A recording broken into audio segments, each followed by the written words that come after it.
It's a happy day, it's a happy night. Welcome to my channel, please subscribe. Merry Christmas everyone, mapagpalang araw po sa ating lahat. Welcome to my channel, please subscribe, Teresita Stoddard. At ako po ay masaya, nakapantulog pa ako. Gusto ko lang kayong kausapin. Nakapaglista na rin po ako. Madami na akong nalista. Ito po.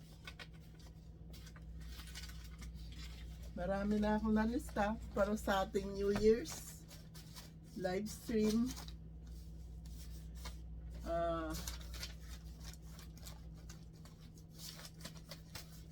Kaya lahat ng nakalista dyan may chance ng manalo sa ating New Year's live stream December 28. Breakfast po tayo. Suman. Dalawang suman. At ito po ang aking coffee. Decaf. Hindi yan po pwede sa matapang na kape. Kasi hindi ako makakatulog. Kaya enjoy lang po natin ang buhay natin. Pag ganitong Pasko, naalala ko yung nangyari sa buhay naming mag-iina. Alam niyo po bang matagal pa yan, tinatahi ko na yung damit namin, terno-terno kaming mag-iina. Kaya para akong si Mother Goose. Lahat terno-terno. Yung si Edison at si Russell, yung pangitaas nila tsaka shorts, terno din ang bestida namin ng mga anak kong babae. Ang pinangarap ko lang po noon, talagang iniyakan ko na pag gantong panahon wala akong handa. Wala po. Kasi mag-isa lang po ako nagtatrabaho na binubuhay ko yung mga anak ko.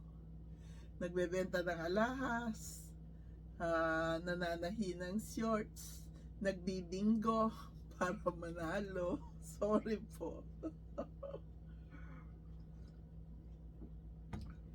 Nalilibang din po ako noon sa pagbibingo ko. At si Russell, may malapit na gawaan ng taho dun sa amin. Nangihingi po yan ng tokwa. Kaya pag tinanong siya ni Nanay Mereng at ni Tatay Ambo, Russell, anak, ano ulam nyo? Tokwa po. Iba-ibang luto ginagawa ko sa tokwa. Hindi po madali ang pinagdaanan ko. Pero ngayon po, masaya ako kasi umiiyak ako habang tulog ang mga anak ko. Sabi ko, God, paano po ang gagawin ko para maging masagana ang mga anak ko sa pagkain? Ang pangarap ko lang po noon ay mapakain ko sila. Marami kaming pagkain. Alam niyo po, nangyari po ngayon, nakita niyo yung party namin kagabi. Ang dami po pagkain palagi. Kaya yung pagkain ng una kong binibideo. Kasi kahit po sa sarili ko, nagpapathank you kay God. God, salamat po. Tinupad mo, hiniling ko sa inyo na hindi maubusan ng pagkain ng mga anak ko.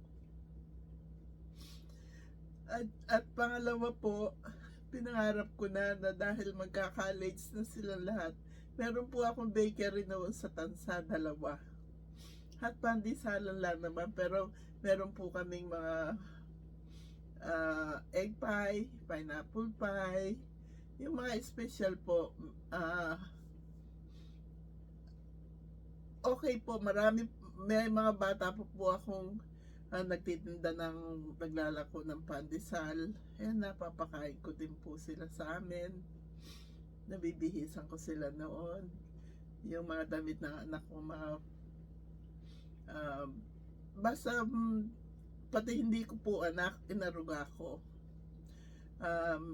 Sa madaling sabi, heto na po kami ngayon. Palagi na kami sagana sa pagkain. At yun nga pong hiniling ko pa kay God, God, imposible man po itong inihingi ko. papuntahin mo po ako sa ibang bansa at pagdating po doon, hindi ako magrereklamo sa inyo kahit anong hirap ang abutin danasin ko.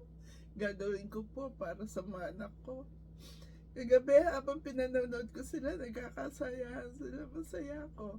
Yung ibang mga anak ko, sila Russell, nasa Florida, hindi sila nakarating.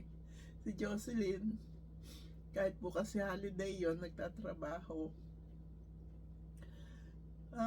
Masaya po ako. Taimtim ako nagpapasalamat kay God. Lahat po ng hilingin natin, nilipsing ko po itong yung miracle. Nothing is impossible. May miracle po sa buhay natin. Basta hiniling natin kay God ng mataimtim sa ating mga puso. Gagawin po niya. Pagbibigyan po niya tayo. Basta po ang hiningi ko sa kanya para sa mga anak ko. Binigay din po niya si Ron sa amin para ma-legalize ako dito. Nagumpisa po ako, mag-isa lang ako dito. Talagang hirap ang inabot ko. Hirap. Hindi po ako nagreklamo. Makakatulog ako umiiyak, nagigising ako umiiyak. Pero si God po, ginabayan niya ako, hindi niya ako pinabayaan. Hanggang ngayon po, ginagabayan pa rin niya ako. Nakakatulong din ako sa mga subscribers ko, followers ko. Yung po, hiningi ko rin kay God. Basta po ako, gusto ko rin po tumulong sa ibang tao. Gusto ko po tumulong. Nakakatulong naman po ako. At palagi ko po hinihingi kay God, bigyan niya ako ng kalakasan at kalusugan. Importante po yun kasi hindi po ako makakapagtrabaho kung hindi po ako malusog at kung hindi po ako malakas. Hindi po ba? Hindi po ako nagrereklamo kahit anong hirap ang danasin ko. Sa trabaho ko po ngayon, hindi ko lang naikukwento sa inyo. Marami pong do this, do that, pero okay lang na okay. Kasi kailangan ko pong kumita. Magtatatlo na po ang anak nila. Hindi po ako nagrereklamo. Kasi kahit yung employer ko minsan siguro ninenervyos siya. Pagdating ng umaga talaga ang dami pong stress na nadadanasan ko. Nasisigawan po ako, pero ako po ay nagpapasalamat kay God at natitiis ko po lahat yun. Kaya huwag po tayong mawala ng pag-asa. There's a miracle. It happens to me. It's not impossible to happen to all of you. Basta po magsipag tayo, magdasal, magsinop. Hindi pa po huli ang lahat. May pag-asa po tayo. Ang miracle ni God ay laganap. Laganap po yan. Tayo po ay mga anak niya. Kahit po nandyan tayo sa maraming tao, pag tumawag po tayo sa kanya, God, please help me. Isusugo po niya yung mga angels niya para tulungan niya tayo. Emotional po ako kasi pag ganitong panahon, naalala ko nung araw na wala akong maipakain, wala akong handa para sa mga anak ko. Minsan pinipilit kong tapusin ng 3 dosenang shorts para meron lang po akong maibili ng pagkain namin. Sa Tansan, lumipat po kami doon, nag-Saudi ako, nag-ipon ng puhunan, pagbalik ko, nagtayo po ako ng bakery. Pero nung magka-college na po yung mga anak ko, sabi ko, hindi na sapat ito. Kailangan umabroad ulit ako. Pero hiningi ko kay God yung bansang mapapaayos kaming mag-iina. At binigay din po niya si Ron sa amin para po ako maging legal dito dahil ako po naging TNT din sa bansang ito. Marami rin po ang nangutya sa akin na nakita nila nag-asawa ako ng Amerikana. Tapos saan nakilala yan? Sabi ko sa kabaret. Nakilala po ako ni Ron, yung balikan niyo yung unang-unang video ko, sa kitchen niya po ako nakita.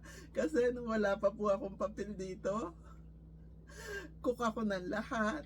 Tigalinis ng bahay nila, tiga-ayos ng buhok nila, tiga-manicure nila. Ganun po ako dito noong araw.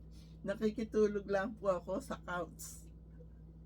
Hindi po, hindi ko po ikinahihiyayan. Nagumpisa po ako sa napakababang kalagayan ko dito. Dahil di naman po ako talaga sanay sa mga mahihirap na gawaing bahay. Ito po mga kamay kong ito, minsan nahihirap. Sa gabi, isa ko po yung binubuksan pagising ko. Pagka nasara na po, ang hirap ng buksan. Totoo po yan, pero ayos na ako ngayon. Kahit anong hirap ang trabaho, may pagawa sa akin sa trabaho, ginagawa ko po. At ako'y patakbong akyat manawag sa hagdanan nila. Maayos po ang katawan ko, walang sumasakit sa akin.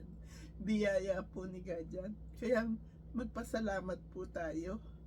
Pag may kinakain po tayo, may pagkain ng mga anak natin, magpasalamat po tayo kay God. Hindi niya po tayo pababayaan. Yung hiningi ko kay God na gusto ko po talagang direkta, hindi ko sinabing sana po. Gusto ko po pagdating ng araw, palaging maraming pagkain ng mga anak ko na hindi mauubusan. Nangyayari po ngayon yun. Masaya po ako. Pag masaya sila, masaya po ako.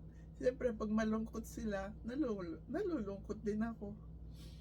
Kaya, pero nakikita ko naman po, masaya sila. Kaya, maligayang Pasko po sa ating lahat. Yung iba po na hindi nakakarating ang tulong ko, pasensya na po kayo dahil hanggang doon lang po ang kaya ko. Nitong nakaraan linggo po, pinadala ko lahat ang 1 linggo kong sahod para mailaganap ang biyaya. Okay po. Wala sa akin yun, kahit maghirap ako, basta makatulong ako at masaya mga anak ko, masaya na po ako. Okay po. God bless us all. Happy day, happy night, happy life, happy, peaceful, healthy, and blessed word to all. Thank you. Thank you. You're so very kind to us. Thank you. Yung po you're so very kind to us, isa po si God ang kasama sa kantang yon. Because God, you're so very kind to us. Thank you. Thank you. You're so very kind to us. Thank you. I love you all. God bless us all. Miracle is everywhere. I believe in miracle. God give us His miracle. Make everybody lives happy and content. Prosperous this coming New Year. Maligayang Pasko po sa ating lahat. God bless us all. I love you all. Please subscribe to Rosita Standard. I love you all.